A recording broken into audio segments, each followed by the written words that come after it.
Look around, leaves are brown, and the sky is a hazy shade of winter. A hazy shade of winter.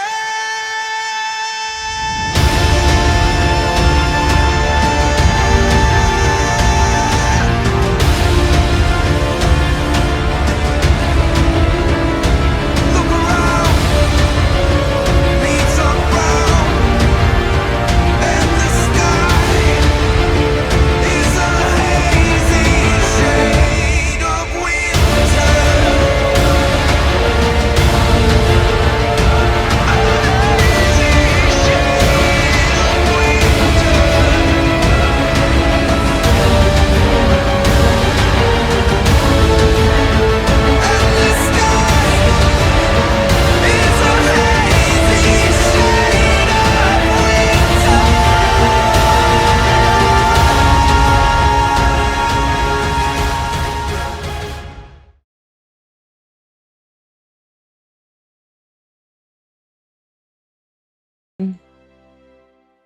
Who's going to do the recap? I haven't done it in a while. I can do it. Okay. So we started last episode by staying at the White Lady Inn, and then basically we get right on the road and go to Bryn Shander. V has some struggles with Ranger along the way, but we eventually make it and go to the Northlook, where Three Strings the Bard is playing. We go in with our rolling in our cauldron and talk to old Scramsy boy, who tells us that the mead is a little more, the ale's a little more expensive this time because of the political struggle for a new town speaker in Goodmead. It slowed down some of the shipments of the ale. We pry a little bit. He says the old speaker got himself killed trying to fight off a giant kin, and that there's no one running the town now, so that's why things have slowed. We talk to him a bit more, order some ales, and work out a deal with him, thanks to some silver-tongued devilry by, I think it was Quintus, that we will loan him the cauldron for the night to the tune of 100 gold pieces. So we settle that, and then we go over to Hlyn, who's waiting for us, and she is quite impressed, actually, with the work we've been done. We dealt with the killer she discussed, and we tell her all the details of that. We tell her about the cold light walker, the man we saw with this lighthouse for a face. And she goes on to tell us that legend has it, if you die in the elements, the Frostmaiden takes you and turns you into a being of white light. We go on to tell her about the children of Oral and how they're behind the attacks of the White Moose. Again, she's super pleased, pays us some platinum and gold, and she doesn't have any other leads for us right now, but just to stay the course and that we're doing good work and to keep it up. She does go on to mention that she can read Thayan, and after showing her the what we thought were sigils on the back of the map, it turns out it's actually directions, and it points to the Lost Spire, and she shows us where it is on the map. It kind of follows the arc of Lakdenashir. Apparently it's underground, and we'll have to check it out to find out more about it. We also tell her about the Chartelin and that it might be making one of the speakers mad, but she advises us not to get caught up in the politics too much, and says something kind of interesting, that as separate as the towns want to be, they're all symbiotic. And she drops some lore on us and tells us about the tale of Redwater's Lake, and that it used to have a different name, but one day fishers from Dugan's Hole got into it with fishers from Goodmead, and there's this huge onslaught and turned the water red. Like, this shit goes way, way back. And she kind of punctuates all this by drawing the connection to everything. You know, this tavern in Bryn Shander is suffering because of the unrest all the way in Goodmead. Before we leave, we also ask about the Dwarven Valley, and she mentions that the Battlehammers and the Silver Streams are her Dwarven cousins there. and she knows of them, but she doesn't know of any dwarves that can turn invisible. We tell her about the shipments that have been robbed, and she mentions that the only kind of dwarves that can maybe do that are gray dwarves, Durgan, but they can't come into the light, haven't been seen in decades, and that they mostly just stick to their homes in the Underdark. Finally, we asked her if she's seen a ship that sinks in Denishir, a big black one made of Shardland, but she doesn't have any answers for us. And on our way out, asks Quintus to walk her home. The metagaming pigeon, who is privy to this conversation, though the rest of us aren't, knows that Clint tells Quintus that Cora Malfoon, who runs Buried Treasures, is concerned and something strange is going on with her son. And she wants Quintus to look into it. She shows Quintus this bracelet that Quintus gave to her originally, and asked to look into it. And basically that if she can't be found at the Northlook, she can be found at her house here. Smash cut back to the rest of us who are looking for Chewingas and don't find any. We then get into some cards. We play Hand of Fate, and due to some masterful NPCing, you guys all lose a whole lot of money, and B causes some shit because she gets caught cheating, but nothing too dire. We eventually go back to Big Smile's house, wake up there. On the way out, Gabar buys these cool little skull dice things, and then we head off to Bremen. So they're on their way there. They're what used to be a stone bridge that goes from Targos to Bremen is now destroyed, and we're kind of forced to cross this 70-foot gasp of ice. So we strap on the crampons and head out, and a giant ice crab jumps out of the ice and starts fucking us up kind of badly. But we end up getting on top of it and getting out of that fight and getting to Bremen, the fishing town with not that many fishers in it.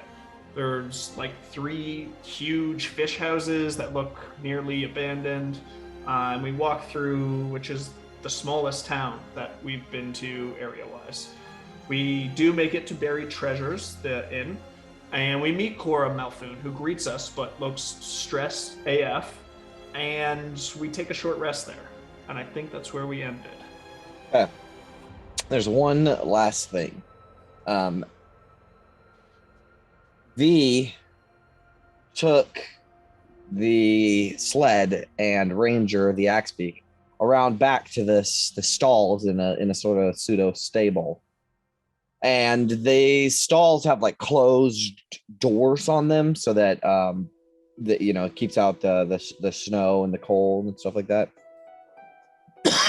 And when she went around to bring the Axebeak to the stall, she heard some rustling coming from one of the stalls, closed and locked, and there was voices on the inside, or a voice on the inside telling them to, get away from me, just go stand over there. And we open up on V kind of hunched next to the door with her ear to it, listening, and I believe she was fumbling in her pouch to pull out a set of thieves' tools. Yes. And after reconsideration, I have decided to cast Detect Thoughts through the door. Okay. And what do you want to get out of that? I can sense a thinking creature's location. Mm-hmm. Up to I think it was 3 feet of wood. Yep. So I know if there are multiple creatures in this area or not, and if I do, then I'm going to focus on one of them and try to get some surface. So you do get one thinking creature from the other side of the door. And okay. And then I will try to just focus. I'm trying to stay a little quiet because I did make myself known. But and they're being quiet now too. That's right. I forgot about that. And I'm going to try to detect their surface thoughts. Okay. And that just automatically no save. Yeah, no For save, surface just thoughts? whatever's on the top of their mind. Their thoughts come to you in a very primitive manner. They're very primitive thoughts. You don't think that this creature can hold many thoughts in its mind at one time. Right. Which should lead you to believe that it has a pretty low intelligence. However, it's thinking, yeah, I hate these little things. I wish they would just stay away from me. I wish you just would have left them dead. The master better hurry up. I'm getting hungry.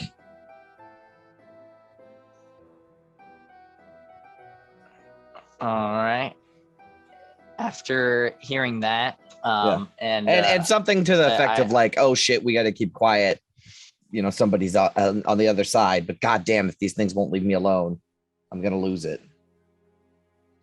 Yeah. I don't remember, but I assume this was after I already put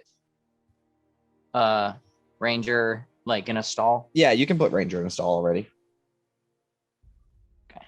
To that effect, I will just like try to open the door again, wiggle the handle, lock, right? Yeah, yep. And then I'll be like, and then I will say like, oh well, and I'll walk back to the rest of the group inside. Okay. As you wiggle the lock, right, and you're looking to the side to keep your ear to the door as you pull the lock, right, and you realize it's locked and you don't hear any noise coming from the other side. Mm-hmm. And then you hear coming from it's like a barn, right? So it's a building with a roof, and there's two double doors on either side, both of which are open right now. And you're looking towards one side, and you hear a voice coming from the back side. And it says, "Well, it seems I found myself a new thrall. Wait." And as you turn, you see a familiar figure. It is a elderly woman with white hair, a big cloak on, and she's holding a wand in her hand, pointing it towards you. And she has a black eye patch over one eye. Oh. You've met this woman before, and she called herself Vlyn. And standing next to her is a really tall figure. It seems to have some sort of snout, but you're not sure because it's got this big fucking trench coat cloak on, and its hood is way down and its head is way down, but it looks lanky and tall and just like strangely strange. It just looks strange. It looks kind of like how Sonar looks. You know, how he's just this big tall thing that's sort of just wearing a big cloak and covered up. And as she says, "Wait," she puts down her wand and she says, "Are you not with that adventuring group? What in the nine hells are you Vlyn doing was in my stall?" Vlyn. Chewinga lady? Chewinga lady. Vlyn was the Chewinga. Yeah, she was the one that asked us about the Chewingas. Yeah, here, I have a handout of her. Here, yeah, this is her. Whose last name we definitely don't know. No, you don't know her last name. Yes, we don't know their name. Yeah, no, you know her name's Vlyn. But she puts her wand down, and she says, "What in the nine hells are you doing in my stall? Or with my stall?"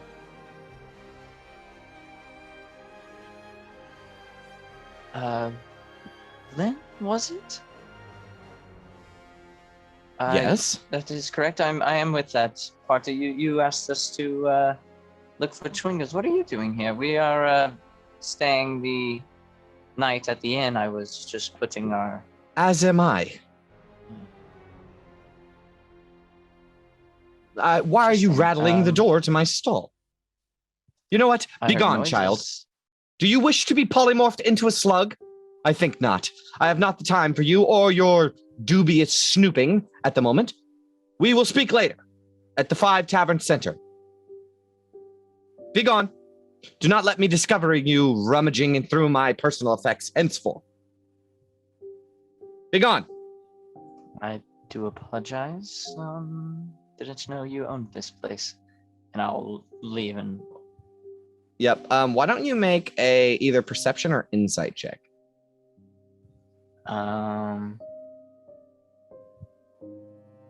Get her surface thought still, or is the spell end?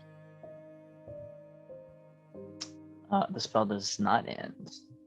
So I could get her surface thought. There's also another guy standing next to her.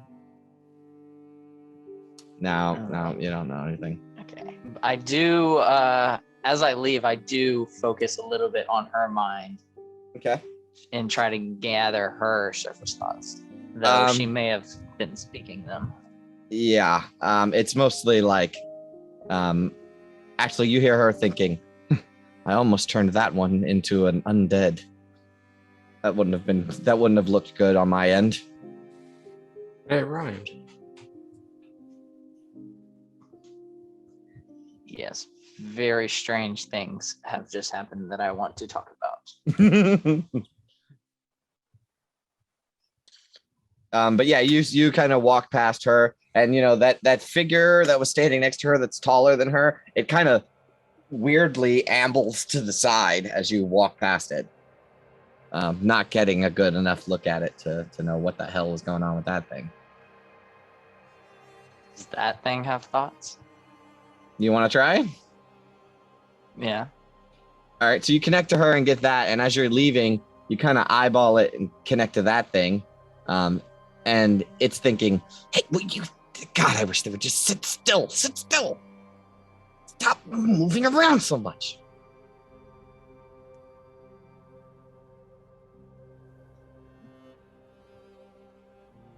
Yeah, okay. I'm walking out and I'm getting back to the Yeah, party. the last thought that thing thinks is, I'm on the bottom next time.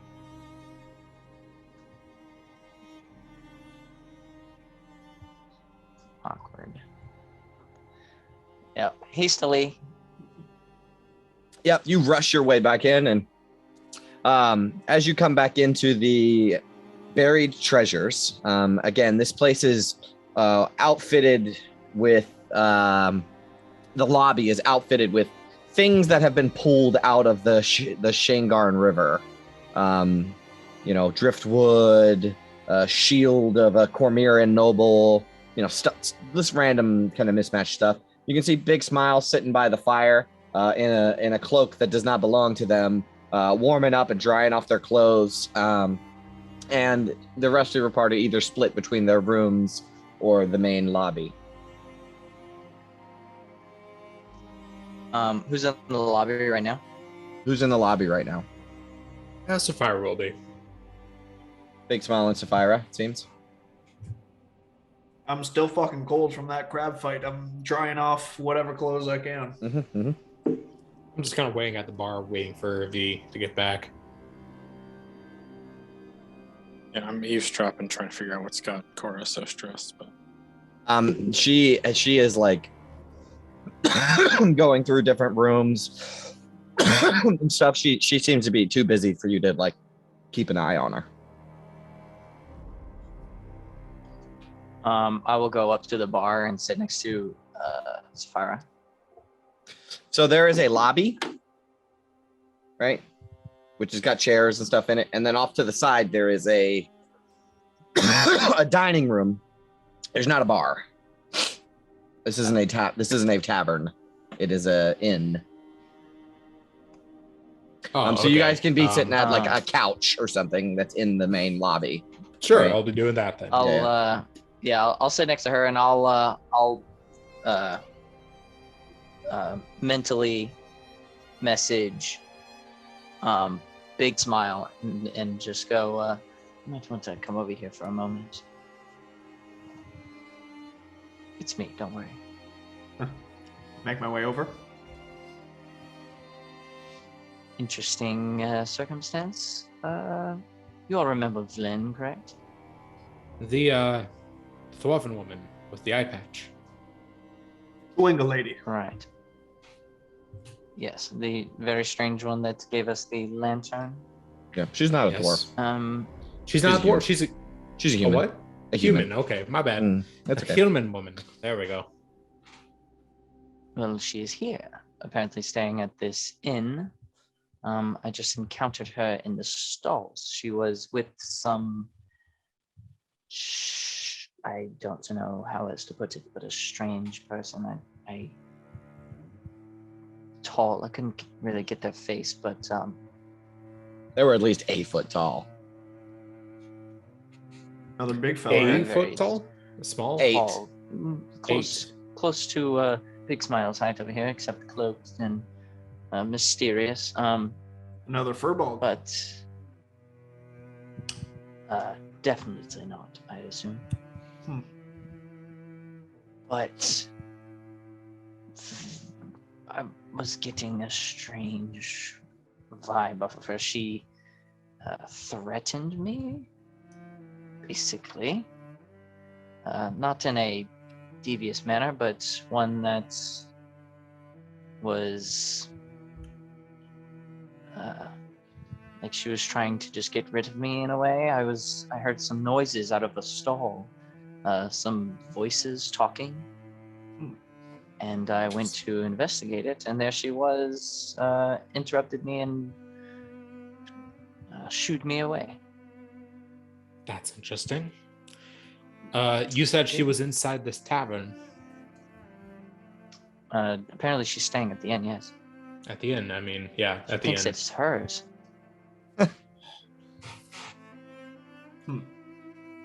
I mean, And these creatures are with her. How, far away is she? Just outside. I'd imagine she might be coming in here shortly. I think at the mention of that, I'm going to use my divine sense. Yeah, the sled is outside. You don't get a sense of any undead or celestials or fiends anywhere nearby.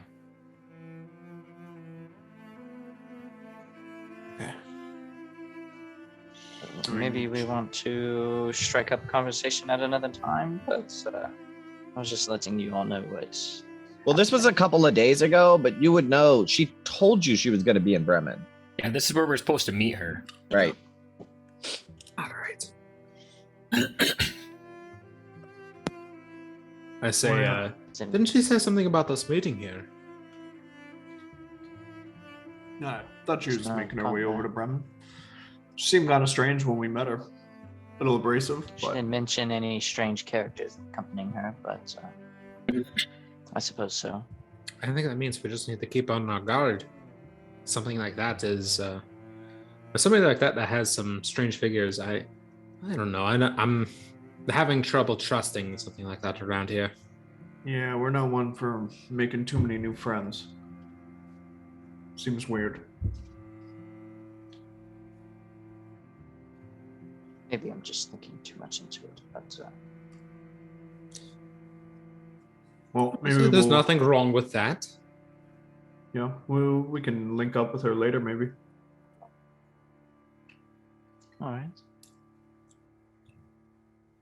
What are the other two? Where's Gabar? I was relaxing in my room reading my book. Hiding behind a door somewhere.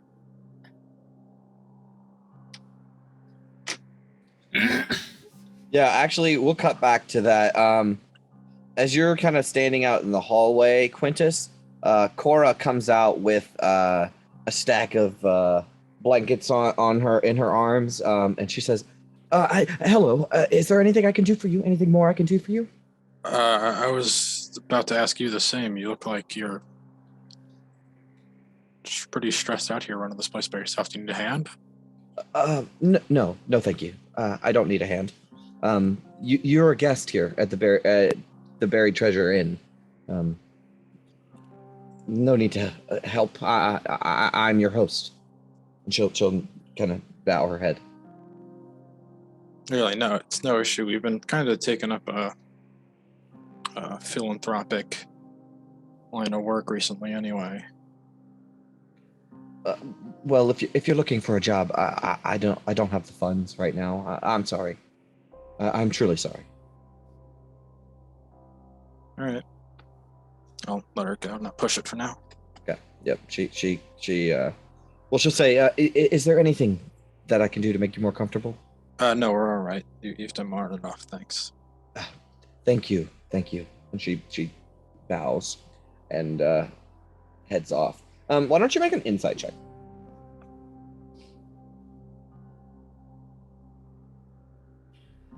So Quintus, you have seen this sort of behavior before, back from in Baldur's Gate at home. She seems to be either retired or, she used to be like a housemaid or a handmaiden, right, to nobility. And you can see that very clearly in the way that she kind of carries herself and speaks to you, and how she doesn't ever look you in the eyes and stuff like that. Do I get the feeling like she's under the gun, for lack of a better word, by something? Or No, she's just incredibly stressed out, and that's who she is. Mm. She's a servant.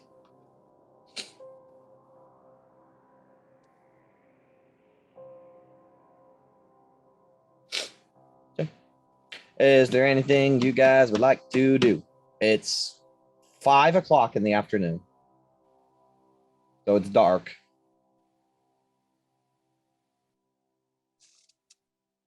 I mean, I don't want to get too ahead of ourselves here, but do you want to go and try and fuck up that lake monster or what? How's everybody faring right now?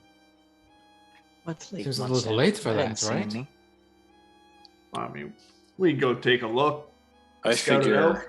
we do some information gathering first, and we got a bucket of free food all the time, so I think we can put that to pretty good use. Free dinner on us. All the fishermen are just getting off of work now.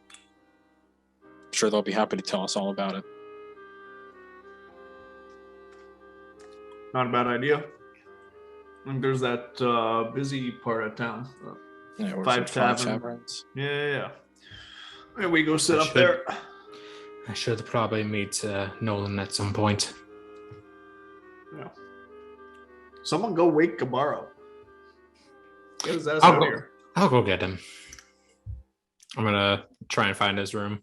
I haven't been to an inn or a bar that he hasn't gotten us kicked out of. So the fact that it's quiet is making me real nervous. It's making me nervous too. You find his door. As you start approaching the door, you start hearing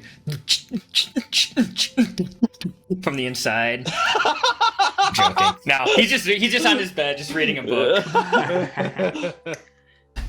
All right, I'll knock on the door. I say, Gabar? Oh, yeah, what's up?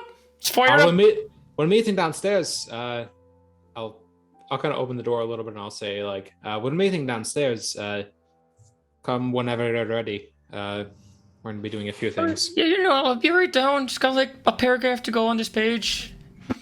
And then I'll finish that up and join them. Yeah, you can put another hour on. Nice. Mm-hmm. Okay. Yep. So the group of you meet back down in the lobby.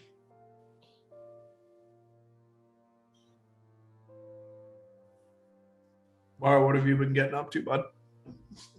Wait, this fucking book is enthralling, Trying to... Literally, it's about enchantments. Take inspiration.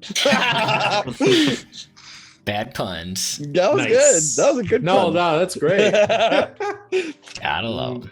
We're thinking about going to the 5 Tavern Center. Maybe setting up shop with the cauldron. Seeing if we can get out of the fisher, do a little recon. Or yeah, I could go for an ale. That too? All right. Sailors love their stories of the sea, right? Let's get after her. All right. You guys head out back into the cold, and you make your way towards the 5 Tavern Center. Let me pull you guys over to the map. So, Sapphira, you know this story. I gotta find the notes. Here it is. So, Sapphira, you know this story.